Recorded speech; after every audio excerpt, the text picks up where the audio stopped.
Hey, what's going on, everybody? This is the blockchain backer bringing you the latest cryptocurrency news and analysis. Today, we're going to be talking about the Bitcoin price chart as the price sits at $64,400. And we're actually going to zoom in on this structure to see if there is the potential for expansion, the potential for Bitcoin to set a new all-time high, and what that would actually look like. I think we all know I've been pretty critical of that possibility, but I'll show you an example of Wyckoff accumulation in a structure like this and how the potential of that could play out. Of course, this would require that we see expansion happen in broader markets. Yesterday, during markets in the morning, we saw the Russell 2000 hit the 786 Fibonacci retracement level, unable to get through after an epic rally. That is finally where it is starting to see some struggling happening at. Kind of deemed it as being like the final boss. It's one of the fib levels I tweeted about just a couple of days ago. That last one there at the 786 Fibonacci retracement level, asking ever so nicely to let us get through.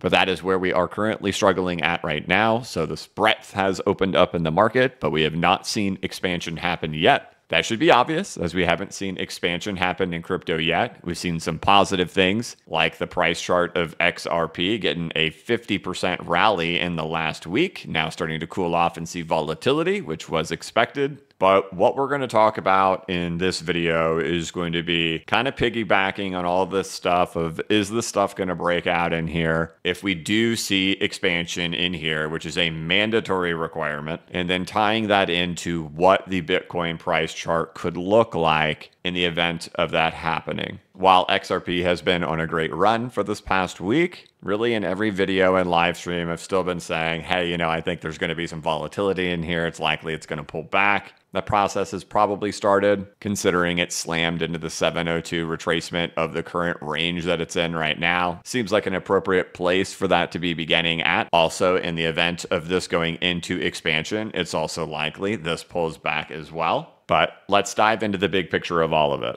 As we all know, for the last 3+ years, Bitcoin has been following incredibly similar to what it did back in 2014 through 2016.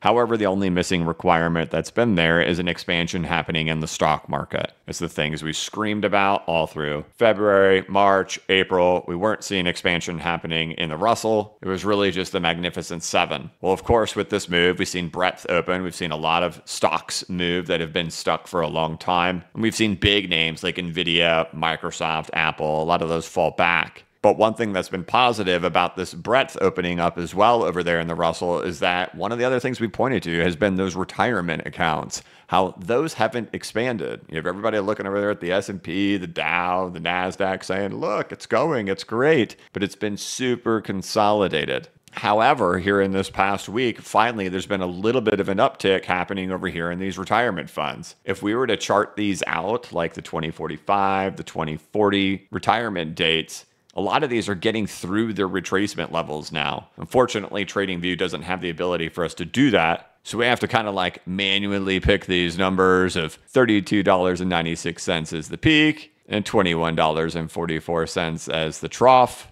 There's $32.96. There's $21.44. Current price at $29.71. Then we'll just do some paper napkin drawing on the chart here. And there you have it. Looks pretty good to me.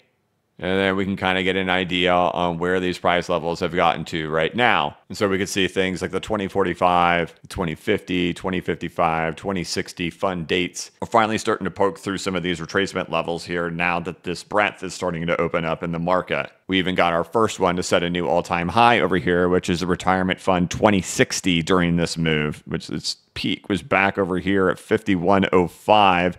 You can see right now 51.23 happening during this move with this breadth opening up. And we've got the 2045 getting through the 702. You got the 2050 getting through the 786. But we're starting to finally see some movement happen over here in retirement funds, which has been one of those fascinating things to see. These haven't been moving while everybody's screaming NASDAQ, Dow, S&P. It's because it's been so consolidated. But finally, these are starting to move. So that's a good sign, but we still have to get through the big boss in here. And if we don't get through here, it could become an ugly, ugly world for the crypto market and all markets. So remember, that's mandatory. based on every expansion in crypto. But if the Russell is going to get out of there, if these retirement funds are starting to finally pick up some life, and if we're going to be blessed with the glory of things happening just on time for Bitcoin and for XRP, then what kind of structure is this, right? It would have to be a Wyckoff accumulation structure. And that this would have to be the spring phase. Essentially, selling climax, secondary test in phase B, and then spring. Now, these are a lot harder to identify in an actual uptrend happening rather than rounding out a bottom and finding them at the lows. And so I have been scrounging everywhere to try to find examples of Wyckoff accumulation that could look just like that, where the end result is that. And fortunately, we do actually have one that is very similar to this. Now, of course, last week we did talk about the example with gold, where it does do something like that, where that low gets put in there and then only for it to go back up, right? Scare the market down here at the low, take it out, and then just head on your way back up. But overall, the accumulation schematic in here looks a little bit different than really exactly what we have in here for Bitcoin. However, there is one that looks nearly identical. And it's actually right over here on United Health, which is actually the largest component of the Dow Jones Industrial Average. It represents over 10% of the Dow Jones United Health Group. But it actually did a very similar accumulation schematic happening in here with really all of these phases in here, just like we've seen over here for Bitcoin. And then went on to go do spring below the lows, spring below the lows. And so what I've done here is kind of pause this chart on somewhere similar to where we would be right now. And you can kind of get an idea on how it really kind of played out from beyond there. And then eventually, just here in this last week, boom, there it goes into the new high. So we can really see a lot of similarities that happened in here by kind of grabbing it, putting it over here and kind of showing you that these were all very similar of just an accumulation schematic that happened. All the little phases throughout here. Even these coming back up to these levels, right back up into here. All these happening throughout here to inevitably go sweep those lows in both circumstances with really kind of doing the same type of process up in here after that peak had come in and once that range started. And really, like, all phases are very similar in here for Wyckoff. So if that was the circumstance of what's going on in here, what would it tell us? It would tell us there's probably still more volatility to happen, which has confluence to what we're talking about here on XRP. Again, if XRP wants to do something like this, the mandatory requirement has always been expansion over here in the Russell. So again, all these things still tie back together that this thing has to get out of here. But if we're knocking on the doorstep of this getting out and this getting out, well, then you would ultimately be led to believe this is probably going to go with it. However, what this would also indicate is there's probably still more volatility to happen in here for Bitcoin. You know, that's going to just range around in here, scaring people, which has confluence to what we've talked about over here, that there would still be ranging happening in here. And well, you got the Russell struggling there. Well, may not be ready to go. It may take some time, days or weeks, to be able to finally try to get it, if it even is going to. But if we wanted to find an accumulation schematic that ultimately did lead to a new all-time high that is nearly identical to what Bitcoin is doing, well, the largest component of the Dow Jones Industrial Average just did it. So there's at least a blueprint to at least be able to say, there's a way this can happen. Again, I stand by it entirely. It's totally dependent that this does happen and that this expansion does come to the broader market and it is not consolidated. But you can do it. With how nearly identical it has been so far, I think the thing that I kind of look at and think to myself is, you know, it seems likely you'd probably see a flush happen in the market that gets you back down to into the 59s again for Bitcoin. And judging by the velocity at which it does that, it would probably have some type of liquidation form coming with the market. What would happen in a liquidation? It would scare everybody, right? And then kind of reflect back to last year, reflect back to August, September, and October, everybody call in for 12K again, only for the market to ramp up, right? That would be kind of the breaking straw for it. And I try to think of like narratives at the same time. I think you'd have to be living under a rock to not think like the last week or two, just in the geopolitical realm of things, it has been very weird. It has been very crazy. Are we watching a show? Are we in the middle of the show? Is the grand finale of the show about to happen? And is that going to be the thing that startles everybody and scares everybody? I have no idea what that would be, but there's no question this past week has been nuts, media and narrative and political wise. So we've kind of identified something over here for a structure for Bitcoin. A thing that would probably not look good for the Russell would just be merely pulling all the way back down here again. It'd be kind of like being range bound, escaping from the range, and then losing it again. You know, it's really not what you'd want to see happen in here, to have a whole lot of hope and optimism if we fell back down into here again. Probably okay to mess around in here a little bit, but not to lose the entire breakout that just happened. But if I had to guess, right, it's that, you know, we're either in something like this or something like this, and that there's still the volatility to happen in here, because that also has confluence with the things I've been looking at over here on XRP, thinking that we're probably still going to continue ranging in here a little bit. We got a killer jump out from here with XRP, but it has seemed to me that we're probably going to end up having some volatility return that would have confluence with something like that. It would have confluence if these narratives and media cycle that we're on right now ramp up, and we kind of been bouncing all around between neutral fear, greed, hitting fear levels that we haven't seen in over a year. You know, people could hit their breaking point in something like that psychologically, and a lot of times that's how you reach the end of a range, is when the psychological breaking point reaches. So obviously this is kind of the sunshines and rainbows.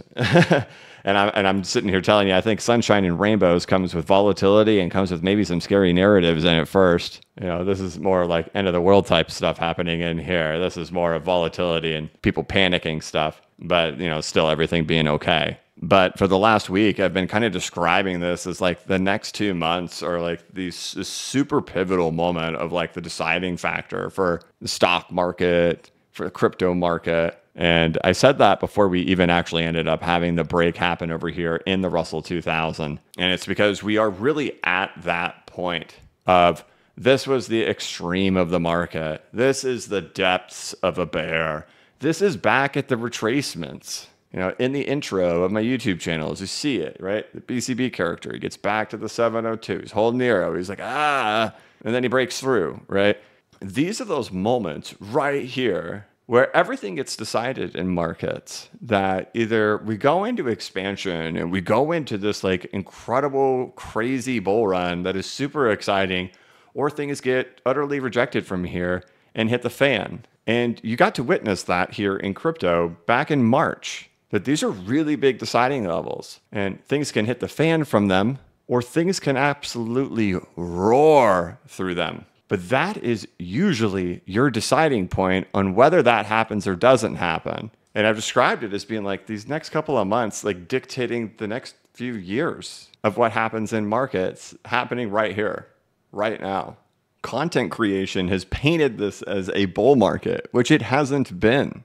This has been a glorious retrace, and things like Tron getting back to the retracements, Ethereum getting back to its retracements, and Solana getting back to its retracements. But if we want a bull run, if you want expansion, and if you want more than that, we're at the deciding point. It's a nerve-wracking time. We've seen things move on these time schedules before, and we've now seen structures that have played out that did actually go into expansion. But we're still all at the mercy of this. And even in the event of this happening, there's probably still a little bit of a bumpy road. And the bumpy road's still here in XRP and altcoins as we wait for that to happen. But hopefully we get kind of what we just got, and that our sign comes here first before it does for crypto, because this happened about 24 to 48 hours before things started moving heavily in crypto. And we recognized it right away because we were paying attention to it, because we've acknowledged the importance of it.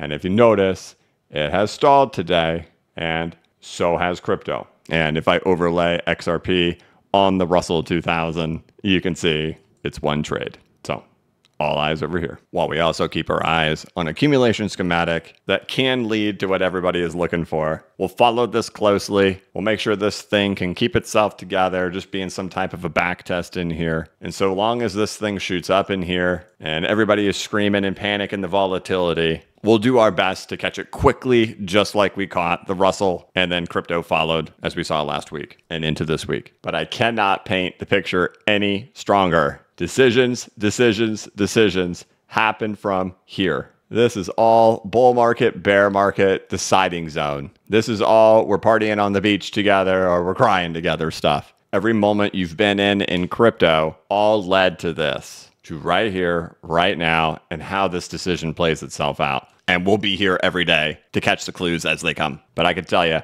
I have hunted everywhere to try to find something positive to look at for this Bitcoin price chart.